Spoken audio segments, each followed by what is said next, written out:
Isang mapagpalang araw po sa ating lahat. Magandang araw at gabi po dyan sa mga silent viewers at mga solid supporters.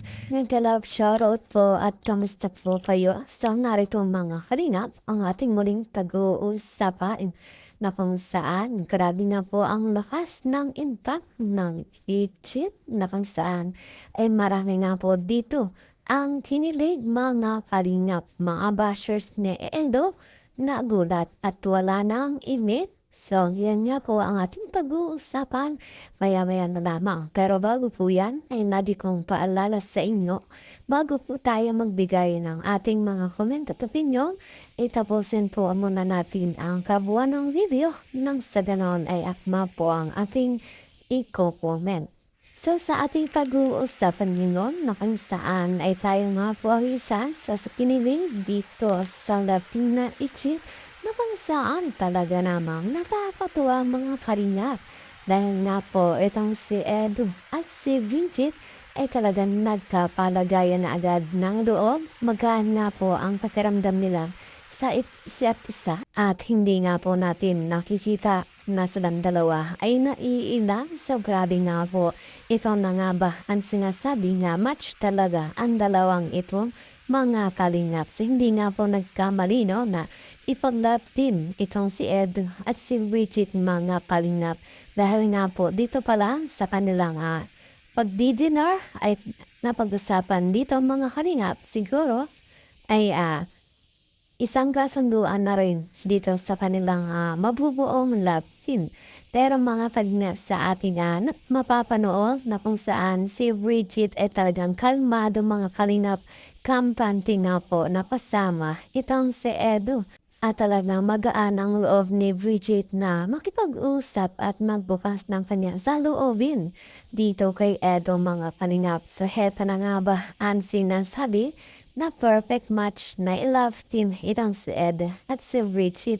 So marami nga po ang kinilig at dito pa lang nga po no, nag-uumpisa pa lang talaga namang lahat tayo ay napangiting nanonood dito sa kanilang vlog mga kalingap. Kahit nga po hindi pa natin sure kung ito nga ba ay part 1 na mga kalingap. Marami nga po ang nag-abang dito sa upload ni Kalingap Rob dito sa dalawa.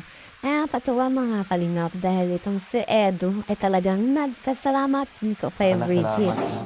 Kasi medyo kahit pa paano sa ganito nating pag-usap-usap medyo kahit parang gumanga ng loob ko. So yan, grabe kalingap Edu. Ano ba ang ibig sabihin mo dito? Anto nga ba mga kalingap? Sa sinabi nga po ni Kalingap Edu na nga po sa pag-uusap nila ni Bridget ay gumaan nga raw po ang kanyang loob. So siguro mga kalingap ay si Edu ay hindi pa talaga totally nakaka-move on sa mga nangyayari mga kalingap at hindi ka siguro mga kalingap lubusang nakamove on si Edu dito sa kaibigan si dahil napamahagi naman itong si Edu no at kaya hanggang sa ngayon ay tinapos niya na nga po ang kailangan tapusin dito sa pag-uusap nila ni Yancy na kung saan mga kalingap ay nalulungkot si Edu na sana iniwan nga itong si Yancy na sa kabila ng data ay meron pang hinaharap na pagsubok si Yancy ngayon at mga pangbabash na rin at mga issue patungkol nga po sa kanya. Kaya siguro si Edu ay nag-move on pa.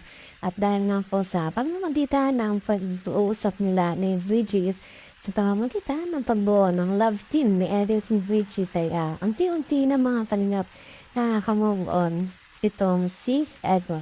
So makikita pa rin natin itong si Edu na nalulungkot mga kalingap pero ito nga po nagpapasalamat si Edu kay Bridget dahil sa kabila ng lahat ay unti-unti na siyang nakaka-move on mga kalingap. So alam din naman natin na ito si Edu ay talagang isang maunawain at nadali nga pong mahulugan doon sa Santara.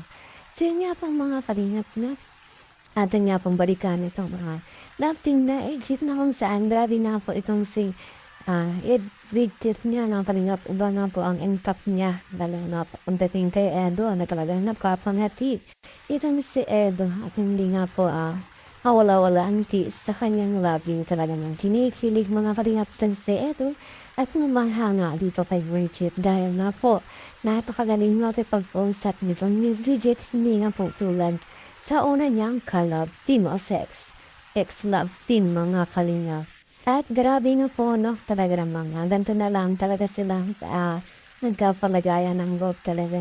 Itong si Edo ay ganun din niya ginagawa yan si Bridget mga kalingap at dahil nga po first time ni Bridget ito sa kanyang buhay talagang nandyan nga po si Edo para alalayan at bigyan o palakasin ang loob ni Bridget. So sinasabi nga ni Edo itong si Bridget ay handa na o kung ano ang masasabi niya sa kanyang tagumpay sa buhay. Subalit nagsisimula pa lang naman mga kalingap ay alam din naman natin na pagdating nga po sa love team, lalo na nga po kapag si Edo ang ka-love team, ay alam naman natin yan mga kalingap.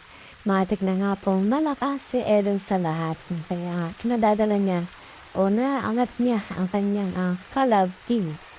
At so yun, alamin naman natin na umpisa pa lang ay marami ng sponsor no, na nagpresenta na maging sponsor nitong ni Bridget kung kaya ang opportunity talaga naman andyan na kay Bridget na at deserve niya nga po ito mga kalingap. So patuloy po nating supportahan itong love team na Bridget at Ed kung saan muli sa tulong ng kalingap, narito nga po isang kay Angels ang magiging panibagong sisikat at panigurado nga po talagang sisikat ito mga kalingap.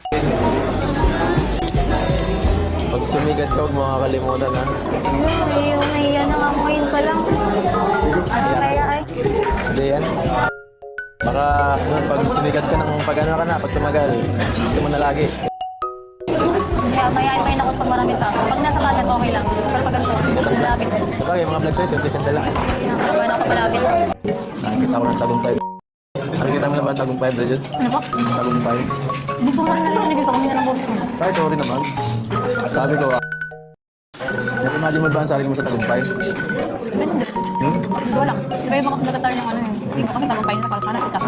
Iba naman, sa pera. Hindi ko pa sa akin kung ano tagumpay para sa akin. Sabagay. At yan nga po ang aking update ngayong araw. Maraming salamat po sa inyong patuloy na suporta. Daran din suportahan ko natin ang mag-ama ng matubang at ganun din ang kanilang may bahay at Etna Vlogs at Jack Tapia.